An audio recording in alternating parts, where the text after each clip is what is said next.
Hey everybody, my name is Doug Fine and I'm with Define Performance Solutions, and I'm here with Shane Metcalf from 15.5. Hi Shane. Hey Doug. Great. This is our extended or extra version of our podcast, and I want to let you folks know a little bit about Shane and what he brings to the table, what he brings to this podcast. Shane Metcalf is a seasoned executive coach and speaker who's obsessed with building healthy organizations and creating the opportunity for people to have meaningful work and meaningful relationships. Shane's driven by his deep belief in the potential of our species. He is a co-founder of 15.5, and that is an industry-leading performance management software company. He's unlocking with his company the potential of the global workforce through his platform. As the chief culture officer of his company, Shane understands what fundamentally motivates people and how to architect high performance, which with principles and rituals that create self-organizing cultures.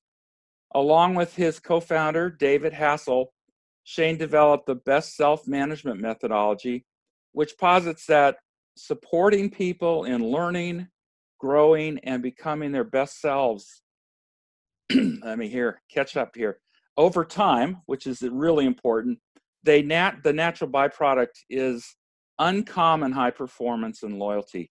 Shane's been featured on Autonomy, Fast Company, and the New York Post, and you can follow him best on LinkedIn and follow his and check in with his best self-management podcast. Shane, again, welcome to this extended interview about what you do at 15.5. Thank you again. Thanks so much, Doug. And every time I hear the seasoned executive coach, I'm wondering, well, what am I seasoned with? You know, pepper, garlic. Zatarans. Yeah, all right.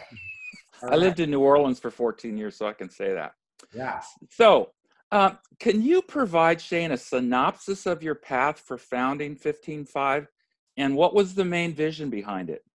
Yeah, so I mean, I really, like many things in my life, I feel like they've found me. I haven't found them.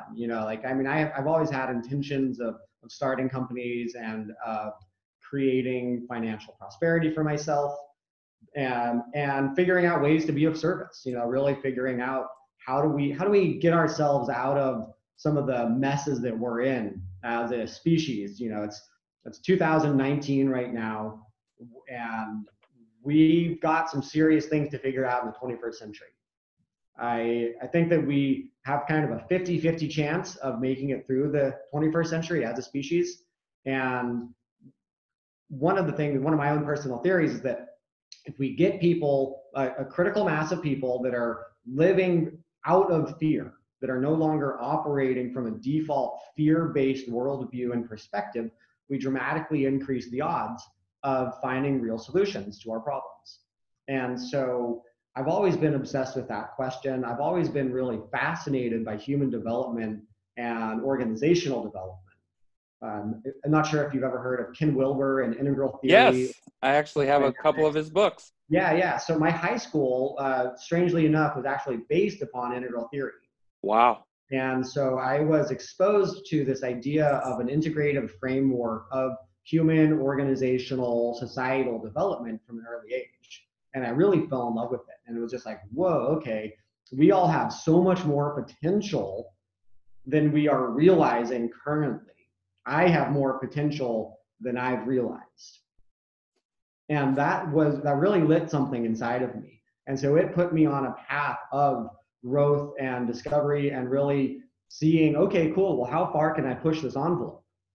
Where was this high school, Shane? So I grew up in Taos, New Mexico. Okay. And a strange little 50-person private hippie high school. Yeah. That, right on top of Blueberry Hill, where you get some of the best sunsets in the world. And, and so it was a really not your typical high school experience, right. I think. And it really planted the seeds of asking the questions, how do we unlock the potential of every member of our species? Mm-hmm. Mm-hmm. And you make the connection now to the work you're doing. Yeah, absolutely. So, that was the inquiry as a teenager, and it really started to orient me towards kind of this greater purpose. I also went to some conferences when I was a teenager that really was looking at global environmental and social dynamics. And really, it was a very optimistic conference in the sense that Sure.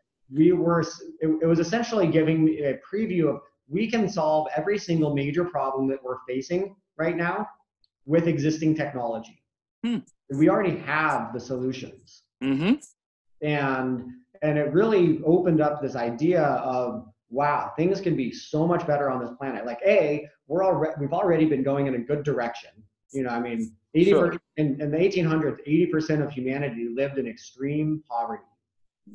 And now we've actually moved almost everybody towards closer to the middle class. And if you want to explore these ideas a little bit further, there's a great book called Factfulness. Mm-hmm. That it's like 10 reasons why the world isn't as bad off as you think it is, or Yes. something like that. Yeah. And so, you know, there's a lot of really positive direction that humanity is moving in, and there's some really serious challenges that we're facing. And, you know, so, you know, long story short, 50 and 5 is one way of approaching helping more human beings thrive, and we're doing that through the professional workplace. Yes. We're saying that businesses have a unique opportunity to be incubators of human greatness. And right now, you know, 85% of people are disengaged. We all know the statistics around some of the dismal results we're seeing around engagement and around human thriving inside of the business world. Right. So we think that one of the highest leverage points to create global transformation is to transform business cultures. You know, what's so cool to hear you say is that your day-to-day work, you go into 15-5 every day, and you are part of changing the world. This is you have such purpose and meaning in your work, because it's not a small project. 15-5 is a vehicle, and whatever else you're going to do in your lovely life, you know, to make a difference for the world. And I just think that it just has to be super rewarding. And you know, keep on keeping on, my friend. Yeah, well, thanks. And you know, I think we need to be reminded that the small things matter. Yes. That yes, we need to reinvent our energy systems. We need to go carbon negative. We need to, you know, there's so many of the big issues we need to solve, but also it's in, you know, I fundamentally believe that the small interactions we have with other people, the amount of kindness that we treat people with, the qualities of our day-to-day, even if we're not doing some grand gesture to change the world, those make a difference. And so that's one of the things that I think we're all changing the world, because everything is changing as it is. You know, like, you can't not change the world. Everything you do changes the world. Yes. And so building cultures of greater empathy, of greater kindness, of greater truth telling, these are the things that are going to unlock the human potential. And I really think, you know, like for a long time, like one of business's objectives was to, in a sense, crush the human spirit. we in command and control hierarchy. Sure. And you know, again, we got most of our business models from either the military or the Industrial Revolution. And in those models, you don't want people, you don't really care about people's humanity. You want cheap labor, you want people to follow orders, you don't care about people's feelings, and you don't really care about their emotions. And we're shifting into a business climate where not only is that going to increase engagement and retention and loyalty and creativity, but I believe that it's fundamentally an imperative that we take care of the whole human, and that we because that's where innovation and creativity lie. Yes. When people feel psychologically safe, when people's brain stems and their amygdalas relax a little bit, so we can begin operating out of our higher functioning brain. We can access our neocortex, which doesn't happen when you're in fight or flight, which is what most people in most companies are actually, their center of gravity is. You're just gonna hole up and try to survive. Which where does that get anybody when it comes to innovation? When you're fearful and avoiding the next whatever that's coming down the pike Yeah, from, absolutely. yeah. Absolutely. So, what can you say about traditional performance management practices? And if you have anything to say about Jack Welch's system at GE when he was the big man there, I'd love to hear that. You know, the Sure. forced ranking and Yeah, stuff like that. you know, again, I think that every solution we create is in response to the current cultural climate and to solving a problem at the time of the creation of that solution. And so, traditional performance management came out of more of an assembly line mentality, more of the industrial age, and it was effective at that time to increase technical performance.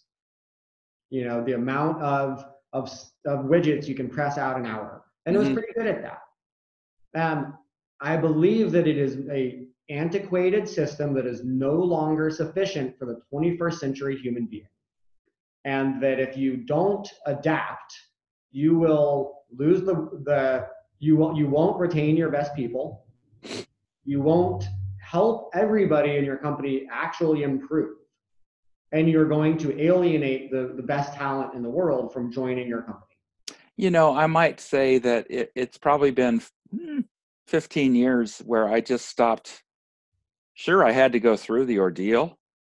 I had to put my people through the ordeal, but I stopped. It stopped being meaningful to me in any way. It's like, say what you got to say, and let me go work.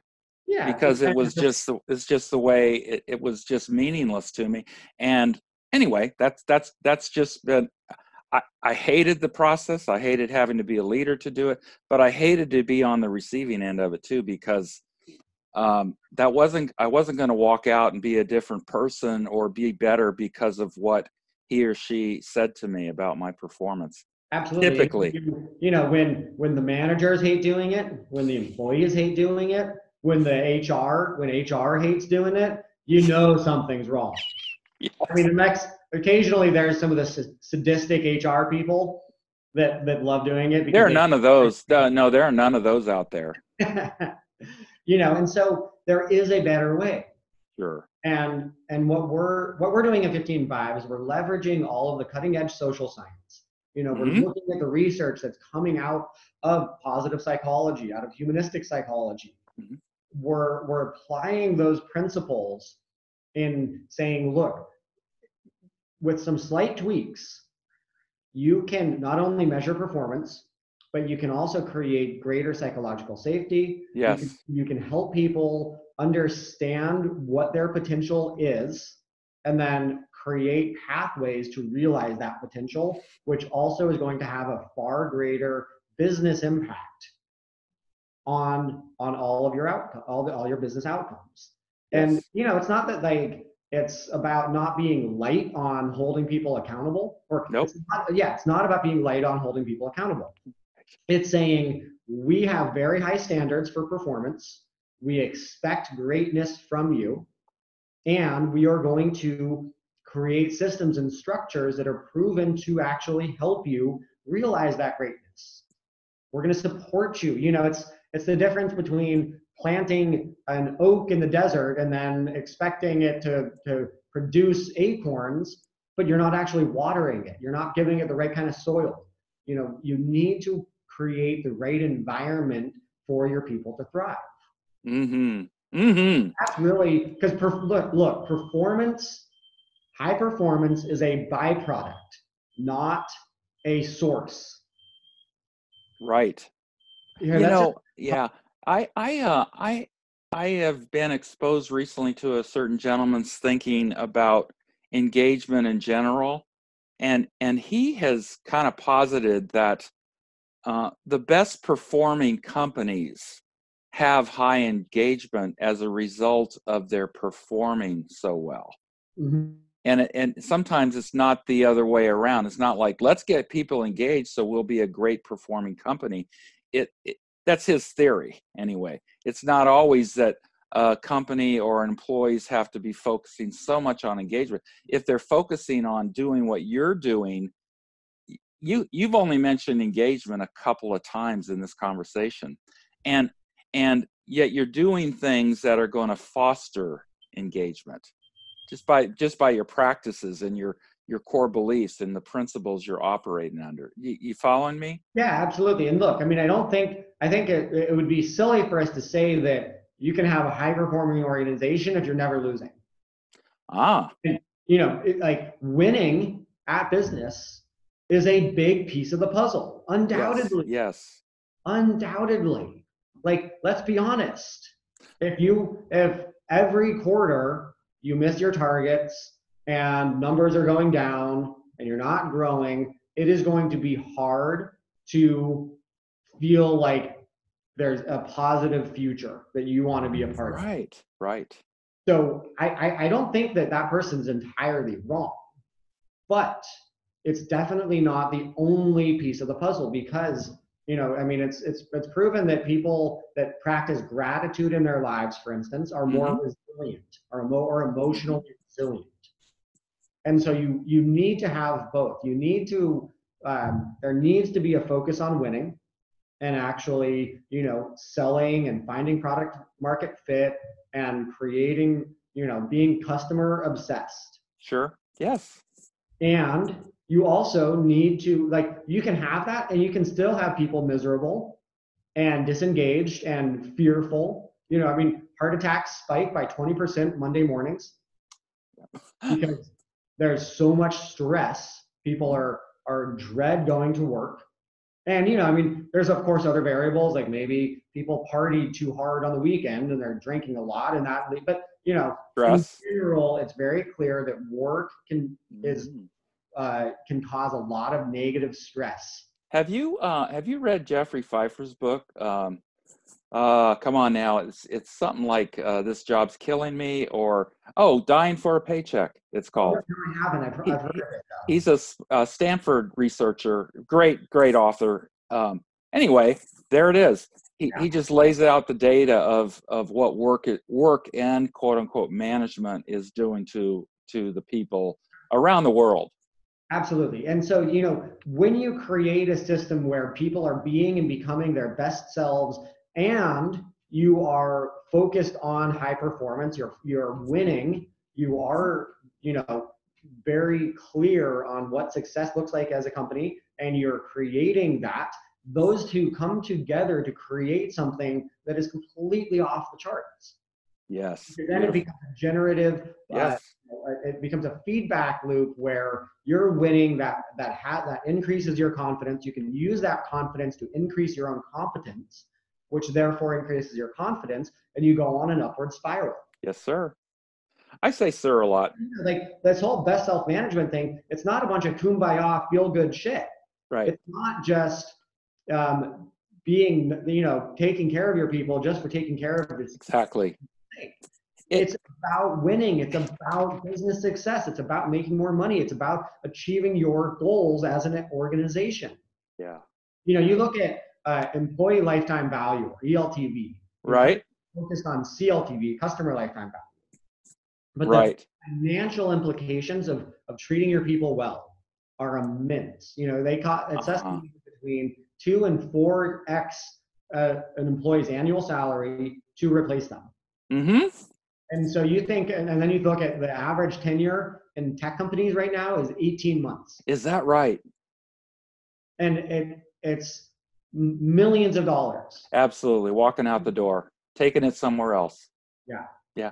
Hey, you said, I want to go back to this, when you talked about the self-organizing cultures. I want to hear your thoughts about that. When you say that, tell me how you've seen that happen under your leadership and your partner's leadership and your leaders.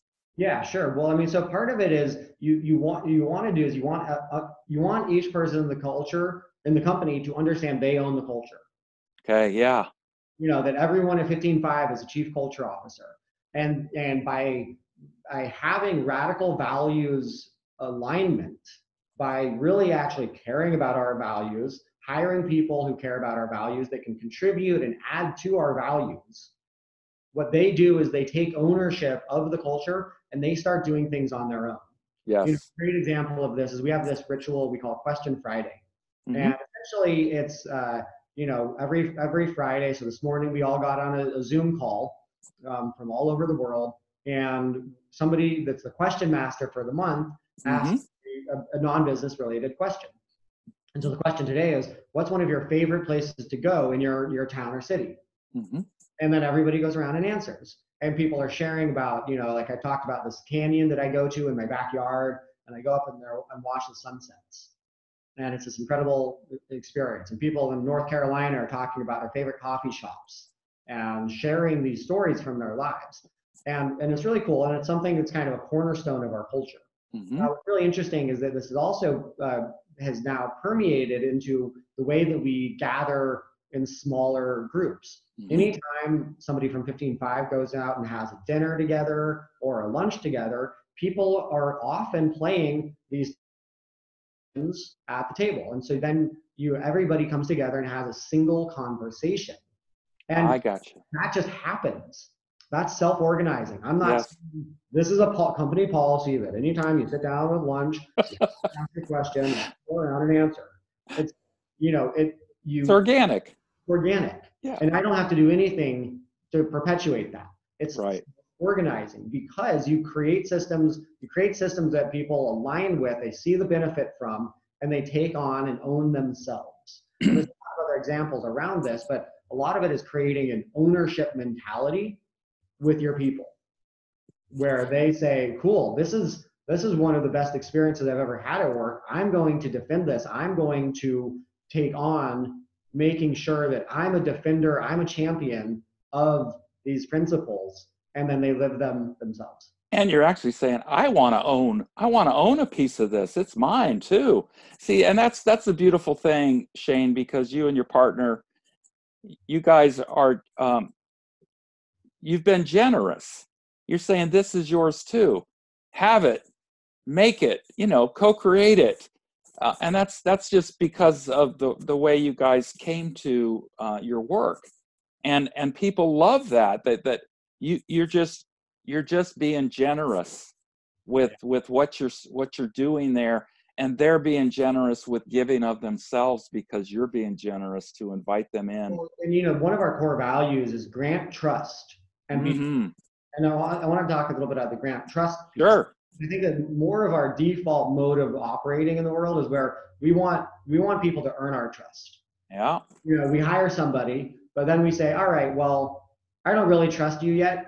We need to earn your trust, and you need to earn our trust. Mm-hmm. And then stay a little guarded. And what we're saying is like, no, as soon as somebody makes it through the door here at 15-5, we grant them trust. Yes. We say, here it is. We're going to put it all on, like, here's our trust. And, and occasionally that somebody breaks that trust and we need to let them go or something. Mm-hmm. But 9 times out of 10, probably 19 times out of 20, people are touched, or wow, I can't believe you're giving me this much trust. Okay, I don't want to let you down. I'm going to step up to the plate. And they do. Yeah.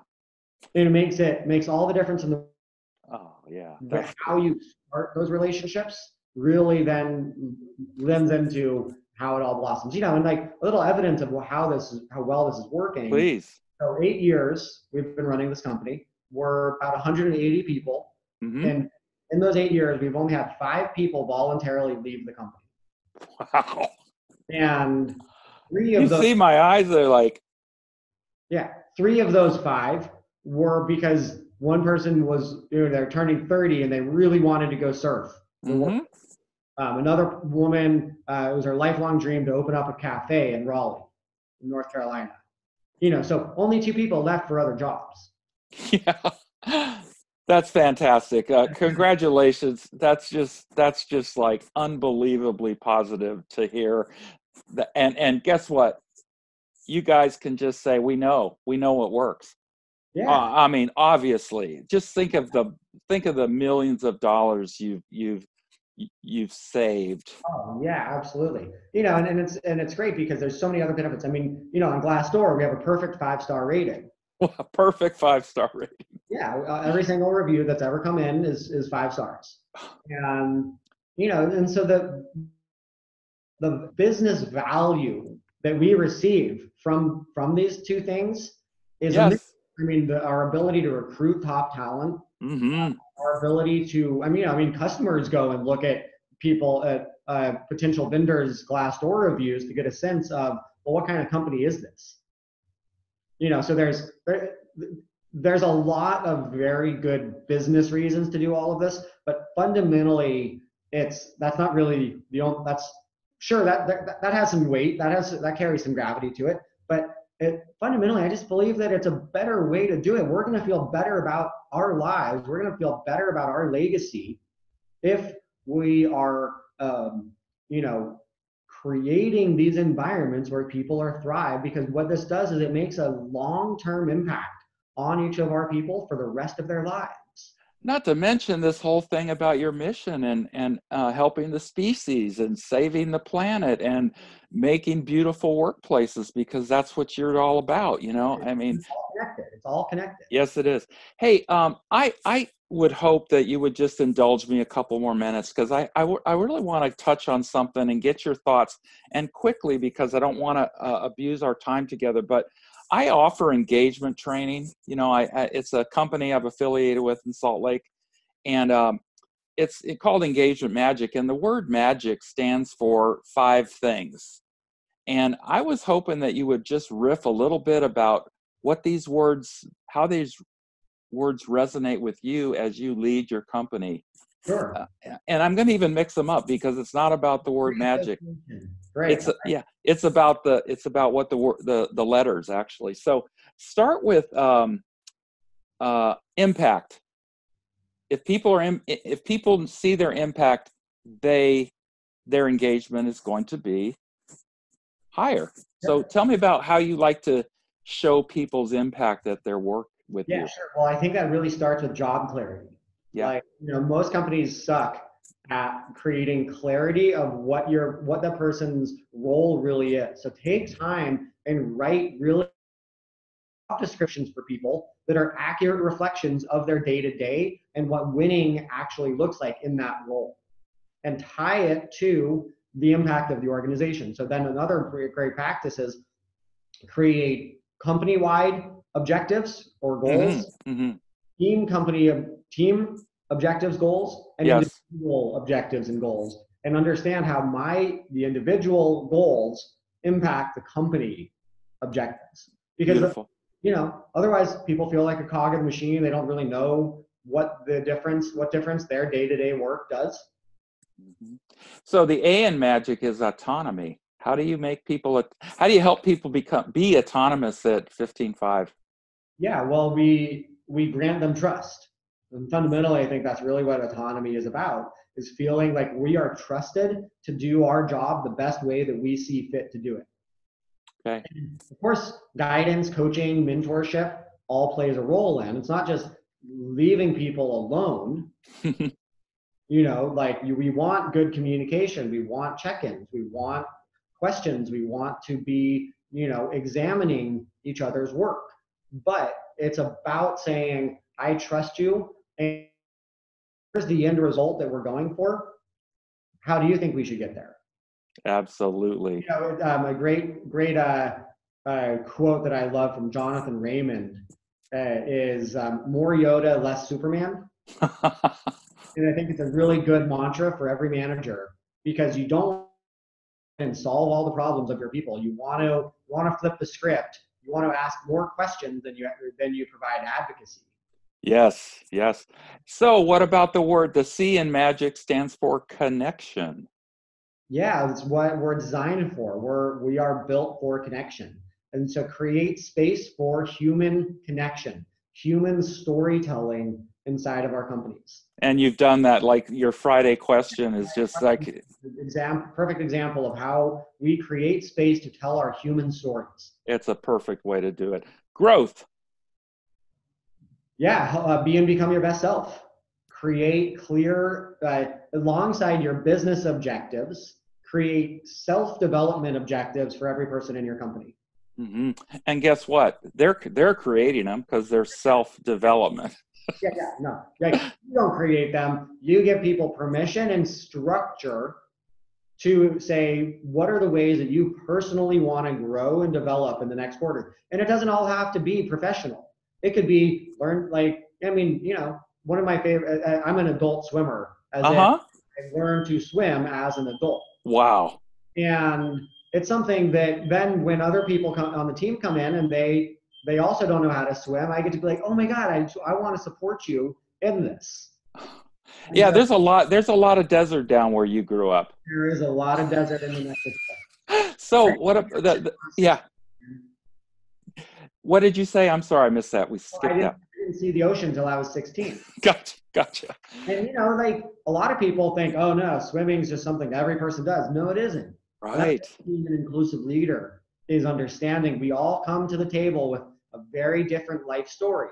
And that's also part of the magic of building space for people to tell their human stories, is because we're all so unique. That's right. And when we respect the individual, Yes. respect each other's unique life path, that's when that's the foundation of belonging and psychological safety. This might be self-obvious to you, but when you talk about respecting that individual, it makes for the collective. It's like, people will this rugged individualism nonsense that people talk about. That's not what you're saying. The respecting the individual and honoring their past and honoring their story and doing it regularly in the myriad ways you can do it, that's building something that is a huge collective, and the individual still stands.